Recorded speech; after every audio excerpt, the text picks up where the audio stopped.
Hey guys, 네, 여러분 안녕하세요. Life Church 팟캐스트 시즌 1. 저희는 이 팟캐스트를 통해서 교회와 저희의 신앙, 그리고 삶의 접점에서 일상적이어서 쉽게 넘어갈 수 있는 주제들을 함께 좀 다뤄보고자 하는데요. Hey guys, 네 여러분 안녕하세요. 얼라이브 팟캐스트 시즌 1. 오늘은 에피소드 5번째 시간이네요. 여러분 그간 잘 지내고 계셨나요? 네, 오늘도 저희가 특별한 시간, 또 특별한 게스트와 함께 이 시간을 함께 하려고 하는데요. 우리 패스터 제레미 한 목사님 또 함께 패널로 나오셨는데요. Hey guys. 네, 사실 거의 고정 출연입니다. 어떻게 되는 거예요 이게? 시즌 1은 목사님이랑 앞으로 좀 계속 쭉 가지 않을까 싶은데요. 사실 이제 오늘 나누려는 주제가 상당히 그 밀도 높은 주제다 보니까 제가 좀 이제 목사님의 힘을 빌려서 네, 팟캐스트 오늘 에피소드 5번째 시간을 끌어가 보려고 하는데요. 오늘 주제는 문화에 대해 좀 나눠보려고 합니다. 문화, 저에게 너무 익숙한 단어죠. 저희는 문화 안에 살고 있고 문화를 누리고 있고 어떤 문화적인 맥락이라는 것 속에서 존재하고 있는데, 특별히 크리스천, 특별히 하나님의 나라와 또 교회의 맥락에서 또 살아가고 존재하고 있는 우리들에게 문화란 무엇인가, 그 문화의 여러 가지 키워드 중에서 저는 좀 존중이란 키워드를 좀 오늘 선정을 해봤는데요. 교회는 이제 다양한 사람들이 있다 보니까 다양한 의견들이 많잖아요. 그러다 보니까 뭐 그냥 존중이라는 키워드가 상당히 또 하이라이트 되기도 하고, 근데 우리 안에 존중은 무엇일까라고 했을 때 좀 모호한 경우도 있는 것 같아요. 그리고 분명히 하나님 나라의 관점에서의 존중과 우리가 통상적으로 알고 있는 뭐 휴머니즘적 관점에서의 존중, 뭐 이런 부분도 좀 차이가 있지 않을까 싶어서 이 주제를 오늘 가져와 봤는데요. 존중이라고 했을 때 사실 교회 안에서의 다양한 사람들과 다양한 의견들 사이에서의 뭐 갈등이나 충돌은 불가피하기 마련인데, 이런 것들을 우리가 어떻게 풀어나갈까라고 했을 때 존중이라는 것이 상당히 중요하다. 어떤 차이 속에서의 갈등을 완화하기 위한 존중, 이것을 넘어서는 하나님 나라의 관점의 존중은 무엇인가, 오늘 이것을 같이 한번 얘기해 보면 좋을 것 같습니다. 저는 저희가 통상적으로 저도 그렇게 이해를 하고 있었던 것 같은데, 존중이라고 하면 보통 이제 어떤 자리나 그 사람의 자리나 위치에 기반한 그 사람을 향한 예우를 다하는 것, 그 사람의 어떤 그거에 걸맞는 대우를 하는 것이라고 저는 좀 제가 은연중에 받아들이고 있었던 것 같더라고요. 근데 하나님 나라의 관점에서의 존중은 좀 무엇이 될 수 있을까? 좀 이런 질문이 좀 들었습니다, 목사님. 존중이라는 것에 좀 저는 두 가지 차원이 있다고 생각하는데, 또 이야기 들으면서 들었던 생각은 이제 어떤 직임 뭐 이런 것에 대한 인정, 이런 것이라는 생각을 나눠주셨잖아요. 네. 근데 이제 제가 생각할 때 지금 시대의 존중은 오히려 그런 어떤 직임이나 권위 구조를 해체한 상태에서 좀 친구가 되려 하는 것, 어떤 그런 것을 더 존중으로 이해하고 있지 않나.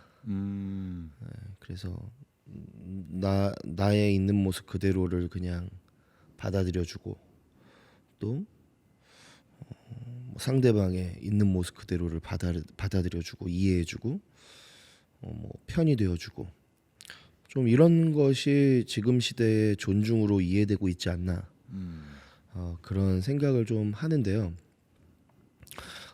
존중이라는 게 좀 오늘 말하고자 하는 존중은 조금 관점의 차이가 있는 존중 같아요. 그러니까 우리가 어떤 약함에 대해서, 어떤 연약함이나 부족함이 있을 때 있는 모습 그대로 존중해 줘야 되죠.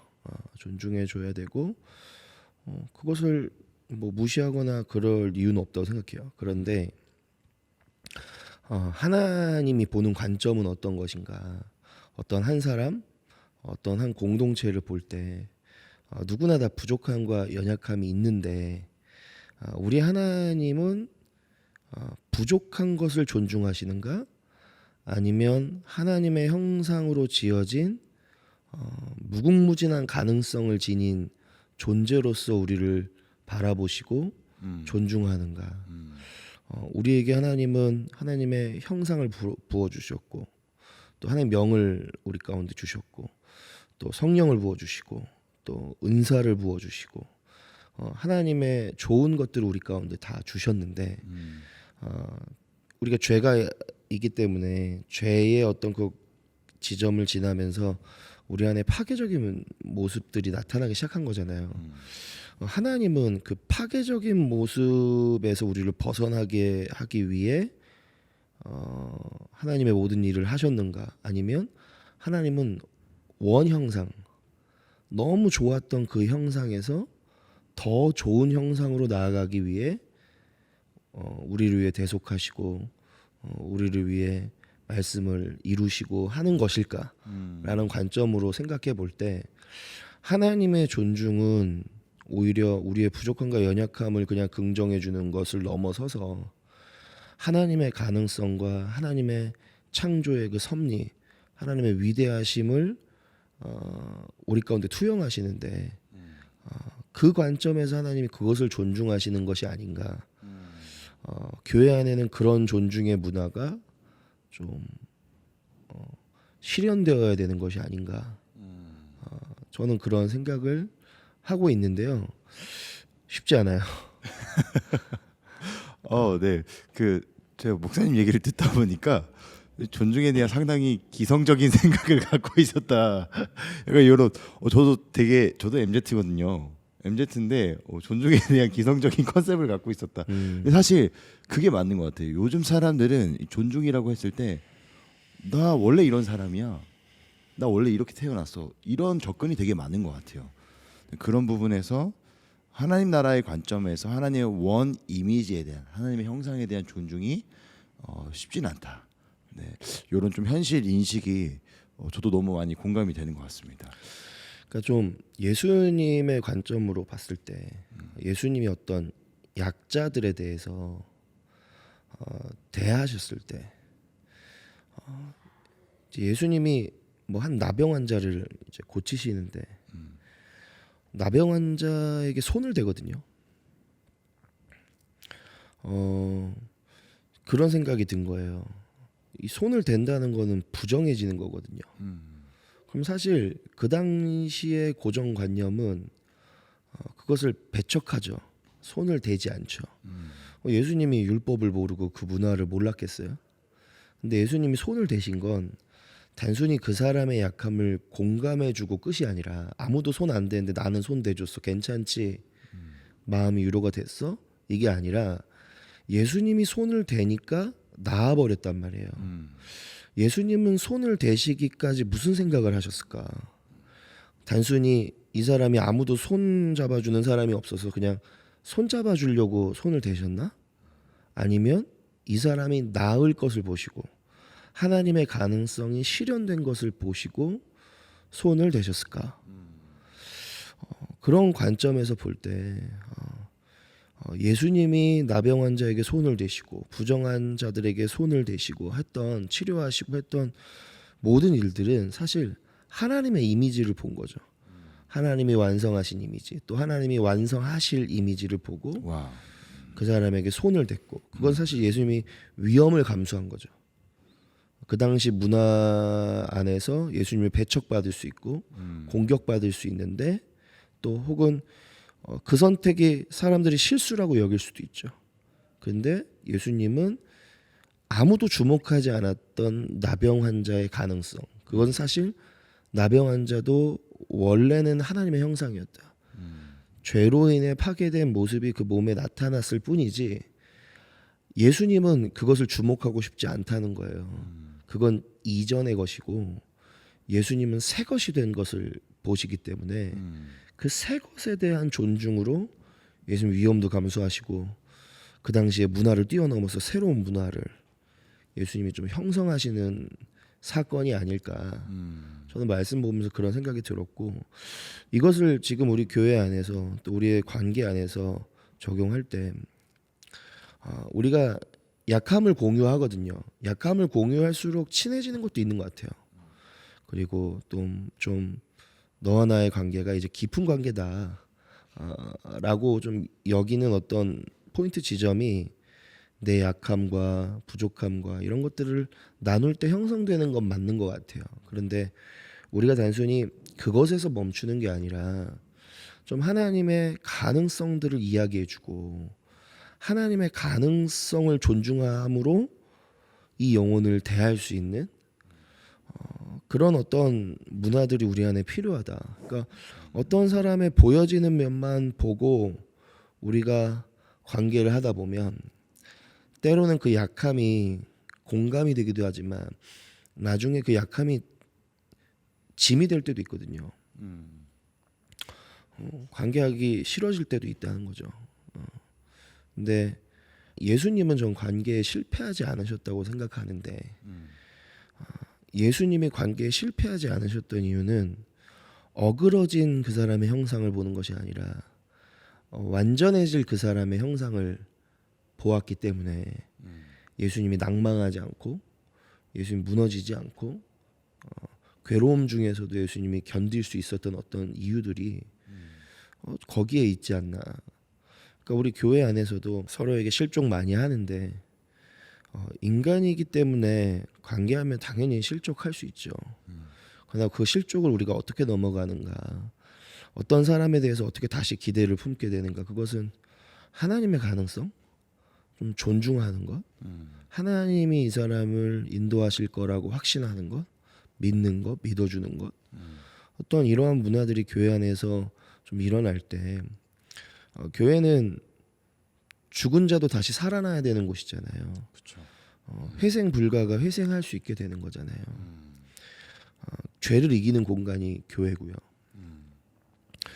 그렇게 봤을 때 우리 안에 교회가 어떤 판단의 문화나 평가의 문화보다는 존중과 칭찬과 가능성의 문화, 하나님이 일하실 것에 대해서 기대하는 문화, 그리고 하나님이 일하시지 않을 거라고 생각하는 어떠한 혼적인 요소나 마음의 요소에 대해서는 좀 단호하게 거절할 수 있는, 그러니까 하나님을 존중하기 때문에 하나님을 존중하지 않는 것에 대해서는 존중하지 또 않을 수 있는 그런 문화도 우리 교회 안에 좀 필요하다. 기적의 문화가 그렇게 형성되는 것이 아닌가라는 생각을 좀 하게 되는 것 같아요. 네.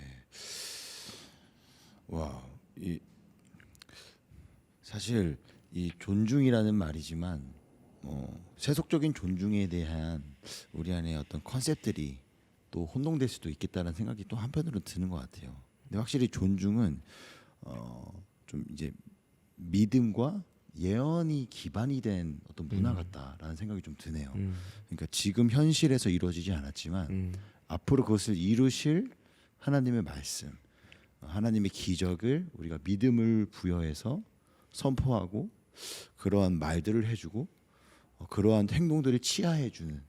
근데 그것이 기적을 계속적으로 유지시켜주고 기적을 일으키게끔 만들어주는 환경을 조성한다. 좀 이런 네, 프레이즈로 전 좀 들리는 것 같아요. 이 기적을 환경을 조성하는 어떤 부분에 있어서 저는 한편으로는 한국적인 맥락도 좀 다르다라는 생각도 드는데 사실 저희 세대 이전에 아비 세대들 또 그 아비의 세대들 보면 막 부흥하던 시기가 있었잖아요. 근데 그때는 오히려 이런 막 하나님의 어떤 기적들이나 이런 것들이 굉장히 막 기쁘게 받아들여지고 너무 갈망하는 어떤 이런 분위기들이 또 있었던 것 같아요. 근데 뭔가 현대로 넘어오면서 맥락이 조금 분위기가 좀 변한 것 같은 느낌도 드는데 그러면 이 기적의 문화가 지금 현대의 맥락에서 좀 형성되고 뿌리 잡힐 수 있으려면 좀 어떻게 해야 될까 이런 고민도 좀 드는 것 같아요. 기적이 일어나야겠죠. 아멘, 아멘, 아멘. 기적을 봐야겠죠. 그러니까 기적을 지속적으로 봐야 되는 것 같아요. 그러니까 와우. 기적 근데 이 존중의 문화가 기적을 나타나게 할 수 있는 좀 그런 어떤 베이스가 되는 것 같아요. 왜냐면 하나님은 가능하시니까. 하나님은 무에서 유를 창조하신 분이잖아요. 기적은 안 되는 게 되는 거죠. 그 문화는 하나님을 존중할 때 일어날 수 있다고 보고 그 믿음이 개인과 공동체 안에 형성이 됐을 때 병든 자에게 손을 얹은 즉 나으리라 하셨던 어떤 그 말씀을 믿을 수 있는 거잖아요. 그럼 병든 자에게 우리가 손을 얹어보고 병 낫기를 위해 간구하기도 하고 무슨 독을 마실지라도 해를 입지 않을 것을 믿고 우리가 사회를 살면서 얼마나 많은 독성 있는 것들이 많습니까? 근데 그것들로부터 우리가 해를 입지 않을 것임을 믿음으로 선포하고 그 말씀을 믿으면서 실제로 내가 세상에서 많은 이론과 많은 사상 가운데 살지만 내가 영향을 받지 않고 그것 때문에 무너지지 않게 되는 것들을 경험하는 것도 사실 일상 속 기적이죠. 말씀이 실제가 되는 거니까. 그러니까 말씀이 육신이 된다는 게 저는 기적인 것 같거든요. 기적의 첫 번째 원형인 것 같거든요. 그래서 어떤 우리가 실제로 기적을 좀 맛봐야 되고 기적을 보았을 때 진짜 의심하는 먼저 문화가 있는데 아멘 할 수 있는 그런 문화가 우리 안에 형성이 된다면 하나님은 더 크게 일하실 것 같아요. 하나님 참 좋아하실 것 같아요. 그 문화를. 왜냐면 하나님만이 하실 수 있는 일을 우리가 기뻐하는 것이니까. 어떤 그것이 하나님을 존중하고 하나님을 경배하는 또 다른 어떤 모습이 아닐까 이런 생각을 해요. 네, 뭐 기적을 봐야 된다. 네, 되게 의외로 심플한 것에 좀 답이 있는 것 같아요. 전도사님 뭐라고 생각해요? 저는 뭐 여러 가지 기적이 있겠는데 사실 저는 그 기적이 뭐랑 연결된다고 생각하면 간증이랑 연결된다고 생각을 해요.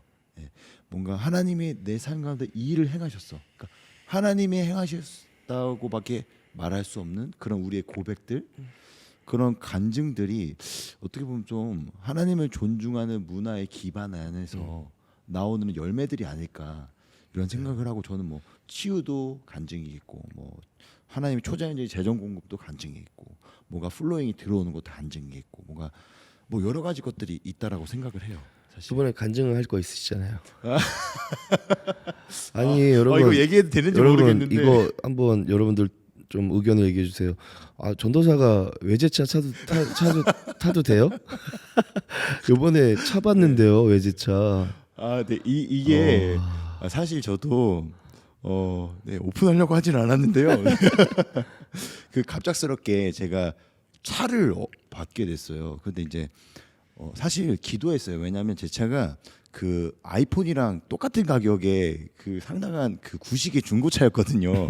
그래서 사람들이 막 아이폰이라고 놀렸어요 그 차를. 그런데 이제 좀 이제 저희 교회는 특별히 좀 인터내셔널 이제 그룹들도 오고 그런 게스트 스피커들도 오다 보니까 좀 이 사람들을 잘 좀 라이딩도 하고 호스팅하고 싶은데 하나님 제가 이 차로는 도저히 안 되겠습니다. 그래서 차를 달라고 막 기도하고 간구했었어요. 너무 기가 막힌 타이밍에 마침 저도 영적으로 굉장히 새 시즌으로 들어가는 타임이었는데 하나님이 그러면서 새로운 사역도 여시고 사실 그러면서 팟캐스트가 열렸거든요. 예. 여시고 막 뭔가 하나님이 뭔가 해나가고 계시는 게 느껴지는 타이밍에 갑자기 전화를 받은 거예요. 그러더니 대뜸 저에게 차를 주겠다고. 근데 그 차가 뭐냐면 외제차예요. 사실 한국에서는 제가 모델명은 말씀드릴 수 없습니다. 혹여나 그럴까봐. 근데 왜 하나님이 이걸 주셨을까라고 생각했을 때 차는 또 사역을 의미하잖아요. 그래서 그거에 대한 컨펌이지 않을까. 좀 네 아무튼 뭐 그런 간증입니다.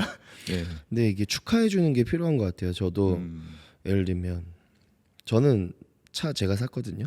네. 내 돈 내고 열심히 타고 있습니다. 근데 부럽죠. 누군가가 그렇게 페이버를 입으면 부러움이 들어요. 근데 부러움이라는 거는 나는 그럴 수 없다고 생각하는 또 전제가 있는 거거든요. 나도 충분히 그럴 수 있다면 축하해 줄 수 있죠. 생일 축하가 그런 거잖아요. 네. 내 생일에 축하받을 수 있기 때문에 또 누군가의 생일을 축하해 줄 수 있는 것처럼 저는 좀 하나님이 페이버를 주실 분이라고 좀 믿거든요. 그래서 우리 다빈 전도사님이 차를 받았을 때 막 되게 기쁜 마음으로 그런 말했어요. 사역이 더 열리겠다.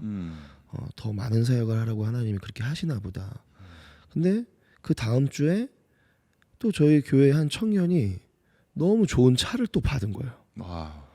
근데 그 청년한테 계속 많이 믿음의 말들을 선포하고 하나님 가능성들이 일어날 거다 이렇게 이야기해 줬는데 그 친구도 차가 생기는 거죠. 또 차가 생기니까 어제 또 게스트 스피커가 왔었는데 그 차 되게 너무 좋은 차예요. 청년이 탈 거라고 믿기지 않는 차죠. 근데 그 차로 또 목사님 라이딩 해드리고 섬기고 보면서 하나님의 가능성들을 존중할 때 하나님은 더 놀랍게 일하실 거고 그 가능성이 우리에게는 가보지 않은 공간이고 초월이잖아요. 가능성을 감당할 만한 힘을 주실 것 같아요. 내가 어떻게 사역하지? 내가 어떻게 열방의 예배자들을 품지? 어떻게 얘네들을 또 라이딩 해주고 하지?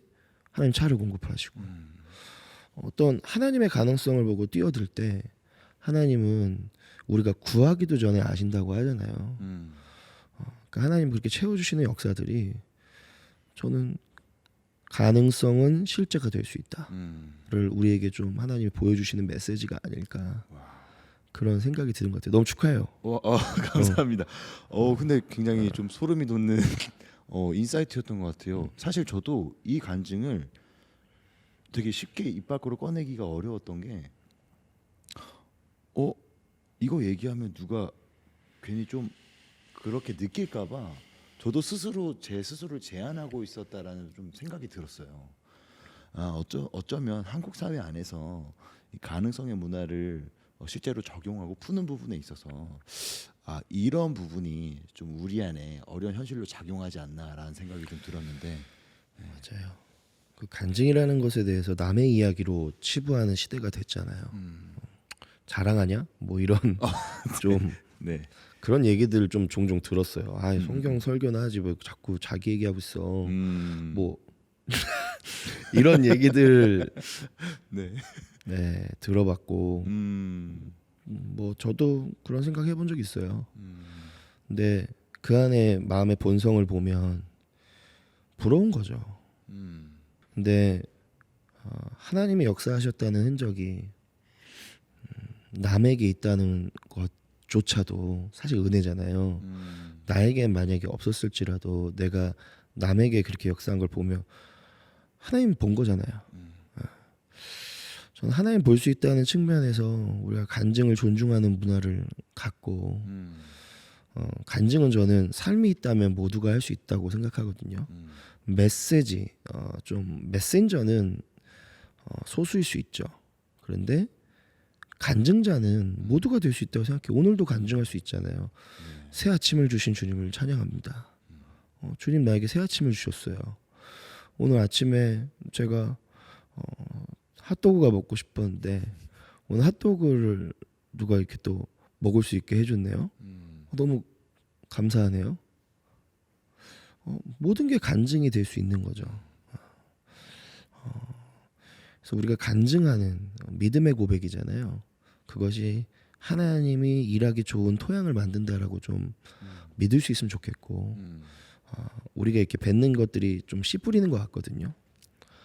존중의 문화를 이렇게 존중의 말들을 씨를 뿌리 놓으면 공동체 전체가 그 씨로 이렇게 풍성해지고 또 하나님이 그 여정 뭐 비도 주시고 햇볕도 주시고 그 여정을 이렇게 막 지나면서 열매들이 막 나오겠죠. 교회 안에 그런 문화들이 좀 세워져야 하지 않을까. 다음 세대에게 그렇게 또 가능성의 공간들을 내줘야 된다고 믿고요. 교회가 아니면 누가 나를 내어주겠습니까? 그게 너무 어렵지만 우리는 예수님 힘입어서 그것을 추구하려고 해야 된다고 믿어요. 네. 와. 근데 제가 하나 여담을 말씀드리면 저는 기도하고 있던 게 하나님 차를 주세요. 저도 부러워서 그러는 거 아니에요? 다빈 전도사 차가 너무 진짜 낙후됐거든요. 그래서 제 차를 주고 싶은 거예요. 근데 아직 믿음이 거기밖에 안 되는 것 같아. 차를 주시면 주겠습니다. 차를 주면 주세요라고 기도하진 않았던 것 같아요. 근데 하나님이 좀 저한테 보게 하셨던 건 나는 할 수 있다. 하나님은 하실 수 있다. 다빈 전도사한테도 제가 몇 주 전에 그런 얘기 했잖아요. 좀 내가 차를 기도하고 있는데 차가 생기면 내 차 너한테 그냥 주겠다. 그리고 너도 좀 그걸로 다음 스텝을 가라. 이런 이야기들을 해줬는데 그로부터 며칠 지나지 않고 일이 일어나면서 내가 더 믿음으로 나아갔어도 됐다. 하나님이 더 일하실 수 있었는데 내가 제한했구나. 좀 그런 생각이 요번에 이 스토리를 경험하면서 들었던 생각인 것 같아요.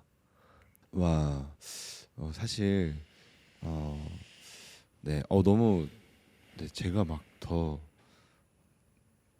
민망해지는 겸손한 고백을 해주셔서 네, 감사하네요. 와, 정말 하나님은 불가능이 없으시다라는 말을 저희 찬양 중에 되게 많이 했잖아요. 또 청소년 집회 가면 막 Nothing is impossible 하면서 막 찬양하고 하는데 이게 굉장한 믿음의 언어고 존중의 언어였구나라는 걸 다시 한번 느끼게 되는 것 같아요.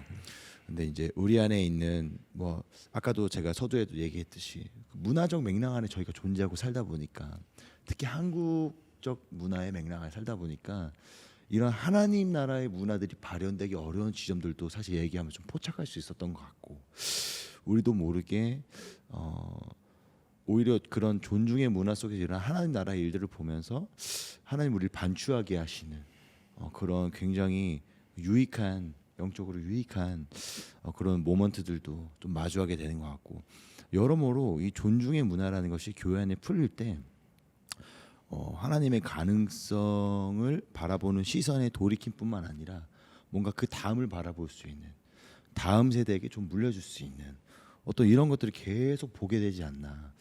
그 예레미야 말씀에도 보면은 사실 하나님이 우리에게 주시려는 마음은 두려움이 아니고 재앙이 아니고 미래와 소망이라는 말씀이 있잖아요. 좀 하나님의 가능성을 계속 묵상하고 이런 믿음의 언어들을 고백할 때 우리가 그런 풀어진 문화 안에서 굉장히 교제하고 막 서로를 셀레브레이션 할 때 이런 하나님 미래와 소망이 막 풀어질 것 같다라는 마음이 많이 드는 것 같아요. 그래서 이 건강한 문화들이 교회 안에 상당히 많이 필요하다라는 생각이 많이 듭니다. 그 순간적으로 조금 주시는 감동인데 네. 제가 뉴스 봤는데 일본에 지금 어디 대지진이죠? 난카인가? 네. 뭐 그거에 대한 예언이 있었다고 그래요. 어떤 책에서. 근데 실제 일본에 지난 쓰나미가 있을 때 그 사람이 그걸 맞췄고 또 그 어떤 책에 그 예언이 돼 있어서 재앙이 올 거다, 대지진이 올 거다. 사람들이 두려워서 오늘 아침 뉴스에 보니까 피난 갔다고 좀 그런 뉴스를 받고 또 곳곳에서 재난이 막 일어나고. 근데 하나님이 진짜 미래에 소망을 주시는 분이시잖아요. 저희는 또 일본에 대한 마음을 많이 갖고 있는데 네. 짧게 그냥 마음에 좀 감동으로 선포하는 건 일본에 하나님의 안전하심이 붙들어 주시길 기도하고 하나님이 일본 땅을 흔들리지 않도록 또 붙잡아 주시고 흔드심이 무너뜨리심이 아니라 깨우심이 또한 될 것을 선포하고 하나님의 데스티니가 이 시간들을 통해서 이루어질 것임을 예수님의 이름으로 선포합니다. 네. 좀 그런 순간적으로 아침 뉴스 봤던 게 생각이 나는데 절대로 재앙에 우리가 파묻히는 게 아니라 일본 땅이 재앙에 몰입되는 것이 아니라 소망에 몰입될 수 있기를 그런 좋지 않은 예언들은 다 이렇게 끊어지고 하나님의 선하신 예언들이 더 풀어지길 예수님의 이름으로 선포하고 축복하는 마음이 드는 것 같습니다. 아멘. 목사님, 저도 감동인데 좀 어쨌든 이 청취자분들도 계신데 좀 청취자분들에게 좀 하나님의 가능성과 좀 하나님의 미래와 소망에 대한 그 마음들을 한번 좀 선포해 주실 수 있을까요? 우리 세대가 많이 이제 이것을 청취할 테고 또 그 가능성으로 지금 믿음으로 하고 있습니다. 믿음으로 저희도 이렇게 외치고 있는데 하나님의 역사는 아버지에서 아들로 이어지는데 아버지에서 아들로 이어질 때 축소되지 않더라고요. 더 확장되고 하나님의 일들은 이어지고 더 확장되고 축복은 증가하고 30배, 60배, 100배의 축복을 하나님 주시는데 우리가 믿었으면 좋겠어요. 세상이 쉽지 않죠. 쉽지 않고 우리는 선택의 시대에 살고 있는데 그 어떤 선택도 우리 안에 자유롭지 못하고 또 선택이 오히려 압박이 되는 시대이기도 하죠. 근데 좀 마음의 감동은 우리의 선택 너머에 또 하나님의 지키심과 돌보심이 있고 하나님의 보호가 있고 또 하나님의 선택이 있거든요. 실패하고 넘어질지라도 하나님 그것도 사용하셔서 또 하나님 일을 이루시기도 하고요. 그래서 우리 세대가 포기하지 않고 담대하게 선택하고 담대하게 믿음으로 발걸음 내딛고 하나님의 문화를 존중하고 하나님의 열심을 존중하고 하나님의 능력을 존중하고 하나님의 성품을 존중함으로 우리를 향한 여호와의 인자하심이 열매가 맺혀지도록 하나님 믿고 신뢰하며 나아갔으면 좋겠어요. 저도 어린 나이이겠죠? 35이니까 일찍 교회를 이렇게 개척하고 또 여러 가지 과정들을 겪으면서 지금 교회를 이끌고 있는데 한 번도 가보지 않은 길이라서 너무 걱정되고 두려움이 많아요. 근데 그냥 부정적으로라도 믿음으로 고백할 때는 이렇게 얘기했어요. 안 가면 어쩔 건데 가야지 뭐 다른 수가 있어? 뭐 그렇게라도 좀 버텼거든요. 근데 요즘에 좀 언어를 바꿔보는 과정 가운데 있어요. 하나님이 하시면 됩니다. 하나님은 능히 하실 수 있습니다. 하나님 우리 교회를 향한 뜻이 있으십니다. 하나님의 뜻은 이루어질 것입니다. 이렇게 믿음으로 고백하면서 가니까 당연히 무거운 짐이 없을 순 없죠. 근데 주님이 내게로 오라고 수고하고 무거운 짐진 자들을 다 내게로 오라. 이 내게로 오라는 말이 잘 안 들리니까 힘든데 내게로 오라 충분히 소리가 들리고 주님의 멍에는 또 가볍다고 하셨는데 그것들을 꿈꾸게 되는 것 같아요.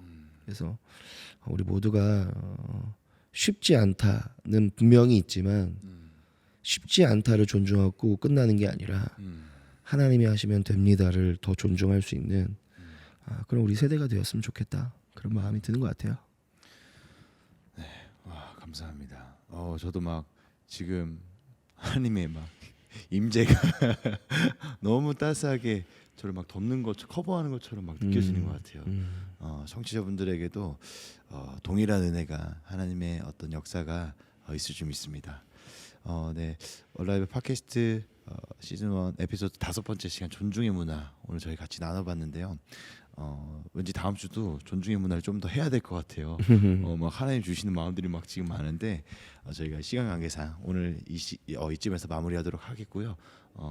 또 여러분들 궁금하시거나 또 원하시면 또 컨택하셔도 좋고 코멘트 남기셔도 좋으니까 자유롭게 남겨주시면 좋을 것 같고 여러분 구독, 설정, 알람 다 아시죠? 네 해주시면 너무너무 감사하겠습니다. 다음엔 저희가 더 저희의 삶과 또 교회와 여러분들의 어떤 영역들 그 모든 전반의 일상적인 영역 안에서 저희가 정말 또 쉽게 넘어갈 수 있지만 너무 중요한 부분들 또 하나님의 숨겨져 있는 하나님의 나라의 것들을 좀 발견하는 시간 저희가 또 준비해서 올 테니까요. 함께 또 청취해 주시고 함께 해주시면 너무 좋을 것 같습니다. 우리 계속적으로 하나님의 가능성의 문화 또 믿음의 문화 그 존중의 문화를 우리 교회에서뿐만 아니라 여러분들 가정에서도 여러분들의 일터에서도 사업장에서도 여러분들이 풀어나가셨으면 좋겠습니다. 하나님은 하실 수 있습니다. 하나님이라면 가능합니다. 우리가 그 마음을 품고 나아가는 모두가 됐으면 좋겠습니다. 우리 다음 시간에 또 뵙겠습니다. See you next time.